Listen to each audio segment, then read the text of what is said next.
We have also, of course, heard some incredible stories about how they are going above and beyond the call of duty to protect vulnerable residents. When employees at Ken Bembo's home noticed that he slept with a picture of his late wife by his bedside, they decided to make him a very special gift to provide a bit of comfort during the lockdown. Have a little look. Hello. I got you a present. Hey? I got you a present. What's that, darling? Ah! Oh! Oh! Oh, oh, that's so. Oh! Oh, lady! Oh! Oh, darling! Let me see, Ken. Show us what you've got, Ken. Let me see what you... Oh, Look at Ken. that! How beautiful. Oh! How beautiful. Oh! Oh, There you dear! are. Oh, my God! I thought that might be a bit better than your photograph. Oh! Come in! Oh, that is just so wonderful, isn't it? I'm delighted to say we can speak to Ken and Kia Tobin, who gave him that gift. Thank you so much for coming on and speaking to us a bit about this morning. And there you are with the cushion as well, Ken. Give us an idea, Ken, of when Kia brought that in and you've got the cushion from her. How much of a surprise was that for you? Did you hear him? It was wonderful, the best surprise anyone could ever have. Because you had a picture. Is it Ada, your late wife? Is that right?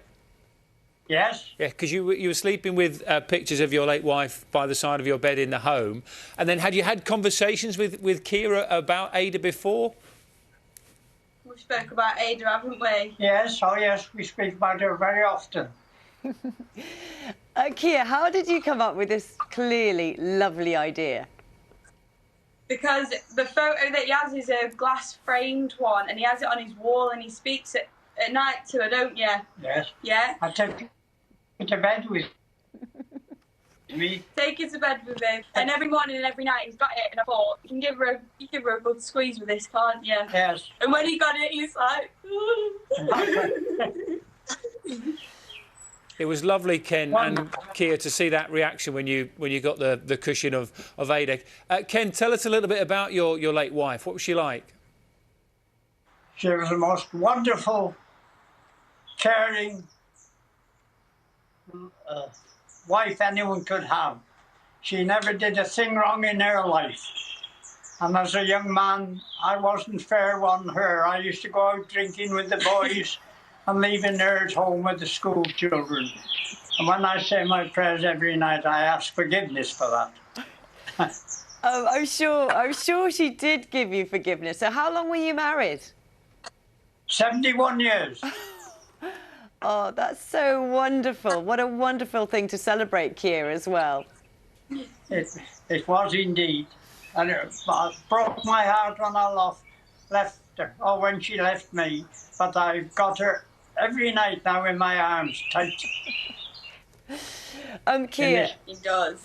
Kia, you obviously have great affection for Ken and really understand what he knows and loves. So tell us, what's it like working with him? Oh, it's amazing. Every day's... Oh, how funny is every day. Some days he's pottering about and just dancing around and he's just hilarious. And he's just an amazing person inside out. And you just learn something new from him every day. And Kia, Teach us all, don't you? it's lovely to see that relationship. Is it right that you've sort of now moved in, so you're looking after Ken full time? Is that right? Yeah, well, there's 49 others. We're a big care home, so we've got a lot of people to protect. So yeah, it's the safest thing to do, and obviously there's too many precious people that we work for to put at risk. And Ken, what do you think of the fact that Kia and other carers like her are now moving in to look after you? Words can't explain how I feel. Before I came to this home, I was the treasurer of the D-Day Normally Veterans Association, Blackpool branch.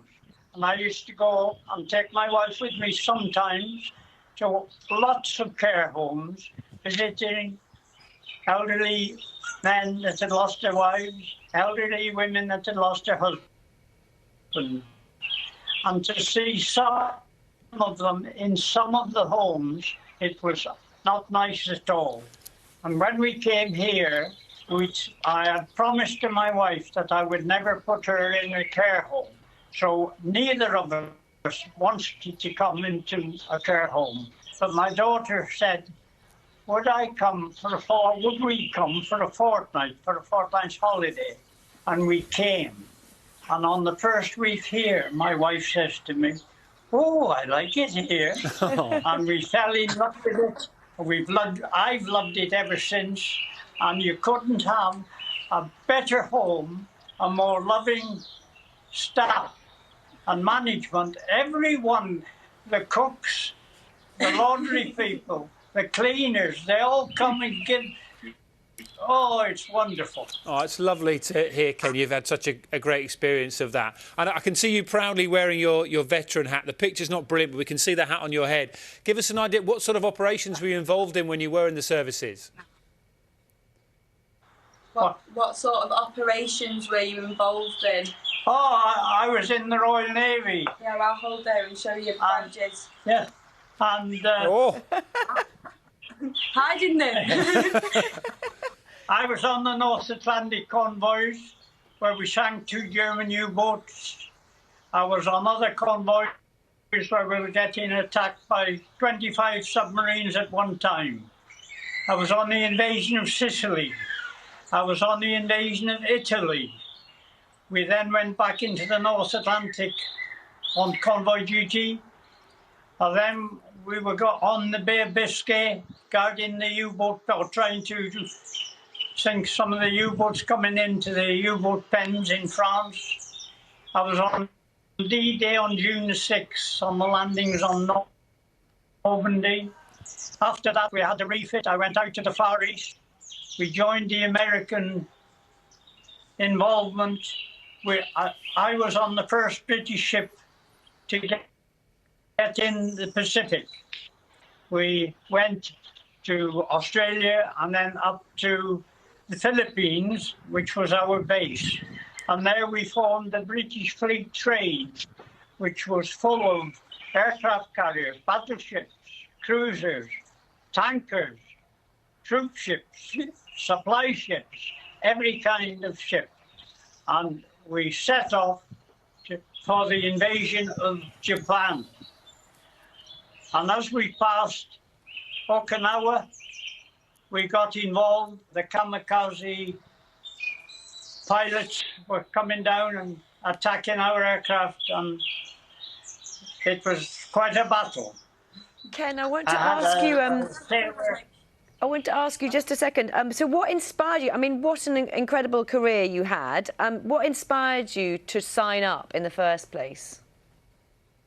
Well, my first place, I left school at 13, and I got a job as an errand boy in a shop. And it was a shop that provides farmers with their cattle food. So on a Wednesday, market day, the farmers would come in to sell their cattle and all buy, and they would come into our shop and pay for their last month's supplies of food and order the next month's supply. But they would say, oh, I'll take £28 of that and £56 of that. So I had to be at 8 places at the same time to get connections on the buses and the trains. So my firm gave me a driver and a lorry every market day so that I could be at every place in order. And I got down to the station and a troop train came in with the wounded from Dunkirk. And I saw these all because I lived in Oswestry in Shropshire. And we had a big artillery camp there and a big hospital, the orthopedic. So all these soldiers were coming to be taken care of in the home. And I cried my eyes out when I saw these. So when I got back to the shop, they sent me home and told me to go home for Wednesday, and I came back on Monday. And on the following Thursday, I went and volunteered for the army. But I was only 14, so they wouldn't have me. I volunteered for the army, the Air Force, the Navy and the Marines. and we put our age on all the time. I say we, because my cousin and I, he was 6 months older. He got in before me, and he ended up in the Queen's Flight, and he made a career, and he had a commission. What an amazing story, Ken. I just wanted to, Kia's, I can see her listening in so carefully to what you're saying. Kia, you're 17, I think. Ken is 94. There's this wonderful sort of cross-generational relationship. He must have some amazing stories that he tells you.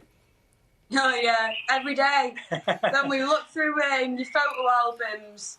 His room is full to the top of photos. Like, what were them ones you showed me yesterday? The first photos you ended up taking. It's got loads of tiny little photos, long big ones. He's got so many photos of him in his uniform when he was a young boy, which he hasn't changed at all. Have you? Amazing. And Ken, just a thought on Kia thinking of giving you this lovely cushion. I mean, what do you think of the way she looks after you? Really? No, sorry. Sorry. She said, what? Wait, I forgot what did you say. What does he think of the way that you look after him? What do you think of the way that we look after you? Well, excellent. I can't explain it more than say there's not a fault with them anywhere. It's a perfect home, a clean home, good food, cooked to perfection, and you couldn't wish for anything better. I'm glad the food is good. Ken, one last thing. I mean, we showed the video of Kia giving you that cushion this morning, and millions of people have now watched that. What is that like to think about the fact that there are so many people who are watching you get this cushion with Ada, your late wife, on it, and they are loving your reaction and the emotion and the fact that Kia has gone out of her way to try and make your day and your life a little bit special? Did you hear that? Yes, I can't explain words, but Kia, well, all of them really, they're like angels. They look after us. We're not wanting for anything. It's such a lovable place, management, perfect, everything. But it's just as good when you've got residents as good as Ken. We've got amazing. The whole home is filled with amazing people. And Ken, it's a lovely place. It is, honestly. Can you give us a bit of perspective, Ken, as well? Because, you know, we are living in uncertain times, people having to change their lives in ways they hadn't expected. You've lived through a lot. What would your advice be to people? What's your advice? Well,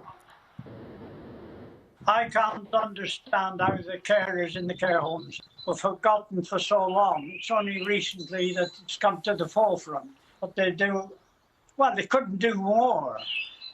I used to have the home carer come to my home before I came in here. And she was wonderful. She would do anything for us. And I came in here and the same goes on. They are wonderful places and they deserve more attention. I think the government have been wrong. They haven't thought of them at all. And it's time they pull their fingers out and do what they say they're going to do. Well, Ken, it's a real pleasure to talk to you today, to share a bit of the love and affection you have for Kia and the home that you're in.